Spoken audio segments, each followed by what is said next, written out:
Olá, galera! Mais um dia, mais um desafio, Enem vencido, redação feita. Como vocês estão? Espero que com um sorriso de orelha a orelha, né? Vamos lembrar de vários debates que a gente fez sobre deficiente, sobre o Estatuto do Deficiente, textos que eu pedi para vocês fazerem, né? Muita felicidade, muita alegria de ter visto esse tema. Sei que alguns de vocês estão ansiosos sobre o que escreveram e o que pensaram quando viram o tema. A primeira coisa que eu espero que vocês tenham feito é prestar muita atenção, que era para você falar da palavra-chave formação educacional. A gente não tinha que frisar muito a questão hoje do surdo, né? Isso aí era um processo de argumentação que a gente ia fazer. Tá? O mais importante nesse momento era frisar tanto o processo de tese quanto o processo de proposta de intervenção na questão da formação educacional. Então eu anotei algumas coisinhas aqui. É lógico que a gente vai debater com mais cuidado, com mais detalhe durante a semana aí. Eu sei que vocês vão me cercar para a gente comemorar muito, né? Mas eu sei também que vocês estão ansiosos para dar uma olhada no rascunho de vocês, o que vocês fizeram. Então, para diminuir essa ansiedade, né? Até porque a prova foi muito boa, muita coisa que a gente discutiu caiu na parte de humanas, né? A questão referente à mulher, aí uma ou outra questão envolvendo Clarice Lispector, envolvendo a questão do terrorismo, as questões que envolvem o terrorismo, né? Então a prova de redação mais uma vez trouxe um conhecimento geral que você pôde aplicar na sua prova lá de humanas também. Sem falar que a prova de linguagem também foi muito acessível, né? Eu acredito que vocês tenham tido até mais tempo, porque a prova de linguagem realmente foi muito boa e dentro daquilo que a gente convencionou e montou com vocês, tá certo? Vamos falar um pouquinho da prova de redação. Então, qual era o foco? Era a formação, a questão educacional que as pessoas, que os profissionais, não só professores, mas todos os funcionários da escola deveriam ter, deveriam garantir para esse público, porque o texto solicitado era um texto de inclusão social, tá certo? Uma inclusão social na escola, nos centros de treinamento, tá certo? Você poderia até fugir um pouquinho da escola e falar do centro de treinamento, dos cursos, dos minicursos, até mesmo da questão do IAD, que a gente tem pouco aquela pessoa em Libra ali traduzindo o que está sendo dito, né? Então era importante você focar na questão educacional, mas não propriamente, ou não obrigatoriamente na escola, embora a maioria de vocês façam sobre a escola e não esteja errado. Tá? Então a primeira coisa que a gente deveria perceber é a seguinte: a falta de profissionais capacitados para a leitura de Libras.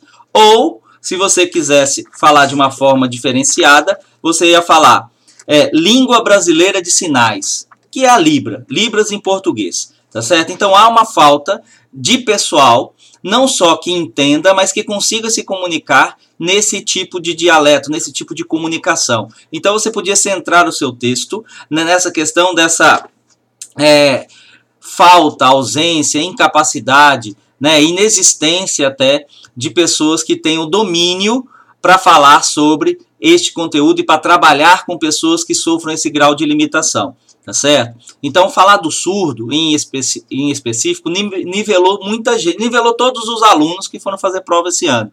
Então, somente aqueles que pararam um pouquinho para analisar e especificar a questão de cada grau de deficiência tiveram um passo à frente. Por exemplo, eu lembro na minha primeira live, quando me perguntaram sobre a questão da mobilidade urbana, eu falei sobre o semáforo sonoro e falei que muitas vezes a gente tinha que ter também uma identificação não só para o deficiente visual, mas para o deficiente auditivo, no caso aí os surdos, né? Então eu lembro que a gente comentou isso quando a gente falou em sala de aula da questão do deficiente, eu sempre lembrei a vocês, especifiquem o tipo, o grau de limitação, seja física, seja cognitiva, tá certo? Tá certo? Seja ela congênita, seja ela adquirida. A gente falou muito disso, colocou o Estatuto do Deficiente nesse processo de discussão, e isso vai possibilitar que a gente traga um conhecimento a mais. Então, voltando aqui para o aspecto do tema, o meu contexto seria muito de inclusão social, e como essa inclusão social seria feito hoje para esse grupo em específico, seriam os deficientes auditivos. Tá certo? Então, a gente tem algumas realidades que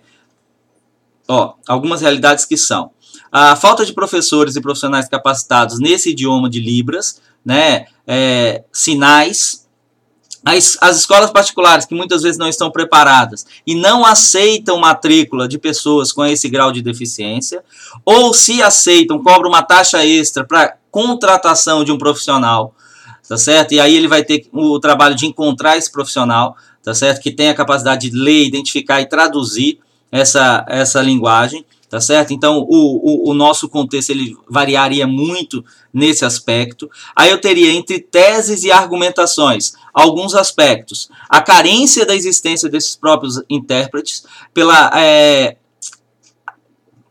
falta de prioridade que a gente está. Quando a gente fala muito de deficiente, até mesmo a gente nas discussões, a gente centrou muito na questão do cadeirante, do deficiente visual.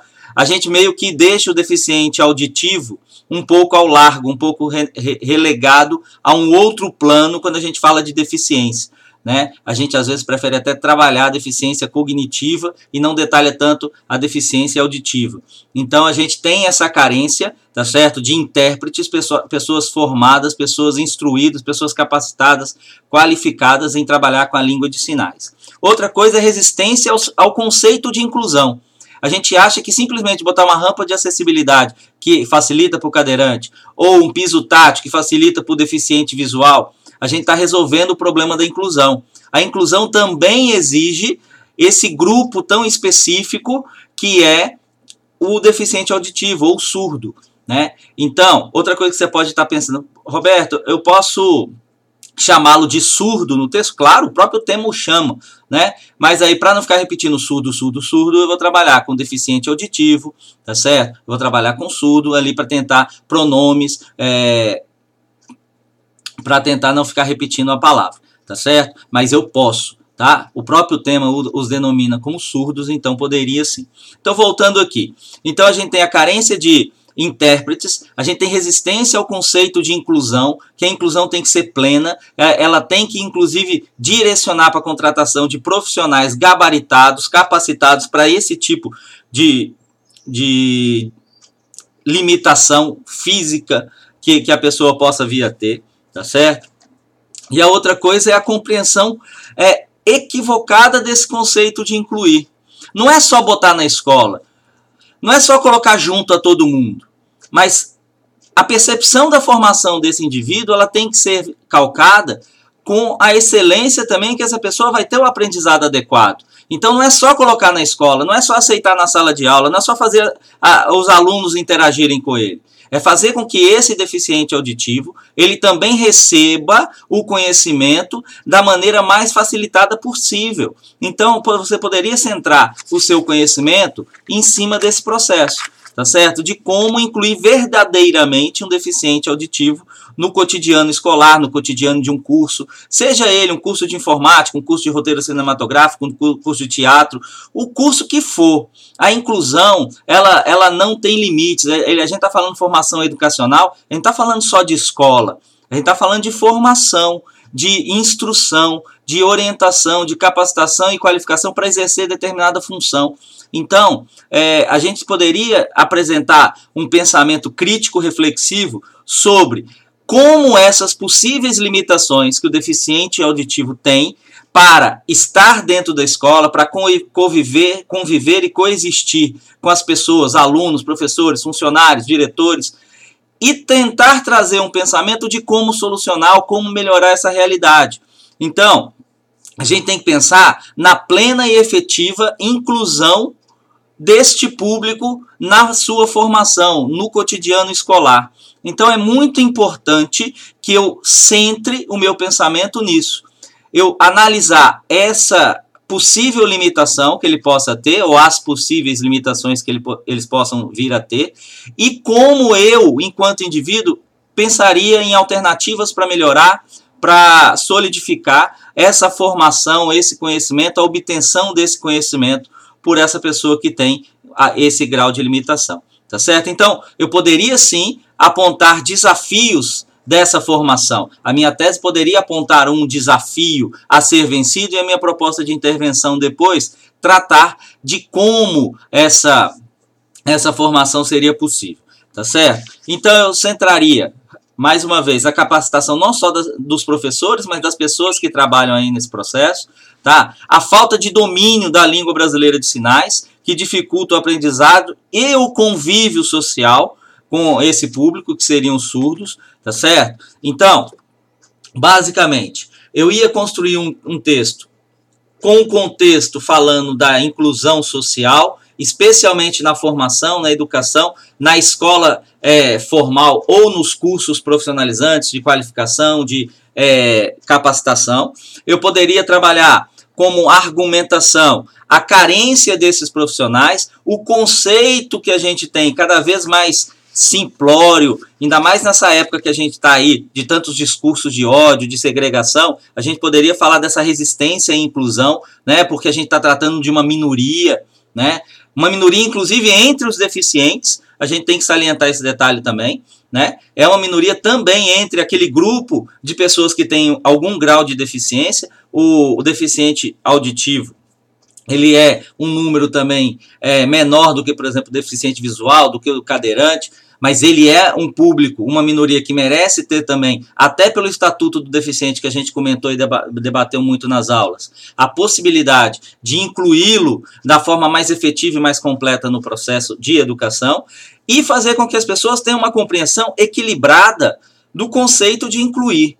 Esse argumento era muito interessante porque me facilitaria uma proposta de intervenção, porque me caberia aí propor uma solução não só para a escola, mas para a sociedade, para que a sociedade possa inclusive cobrar da escola e dos cursos, dos sindicatos, das associações de bairro, tudo aquilo que é necessário como infraestrutura e como profissionais gabaritados para trabalhar com esse grau, com esse tipo de pessoas, com as pessoas com essa limitação. Então, eu acredito que vocês souberam desenvolver bem o texto. Eu não vou detalhar aqui agora contexto, tese, argumento 1, argumento 2, senão o vídeo vai ficar muito extenso, né? Mas a gente vai debater muito durante a semana aí nas aulas. Eu vou botar outros vídeos, eu vou amadurecer um pouquinho, eu vou construir alguns textos para a gente poder debater em cima dessa temática, mas eu estou muito tranquilo e muito feliz pelo processo temático que foi apresentado. Quero parabenizar o INEP e a FUNESP por ter feito uma temática que realmente traga uma discussão, até que fuja um pouco as discussões mais padrão, né? Aquelas discussões mais óbvias.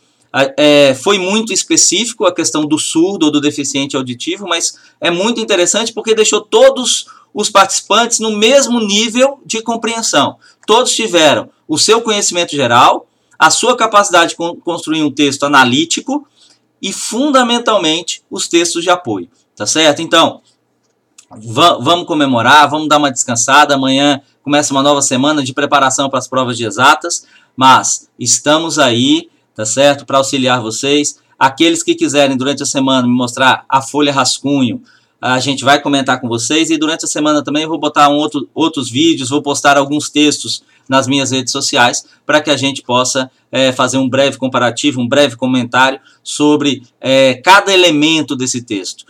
Com textos mais específicos, argumentos plausíveis, vamos listar aí uns 5 a 10 argumentos plausíveis que vocês poderiam ter usado, proposta de intervenção, e aí eu lembro, as propostas que são de inclusão, né?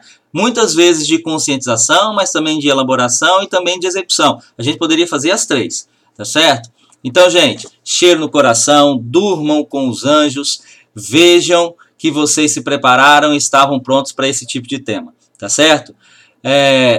Até o nosso próximo encontro durante a semana. Fui!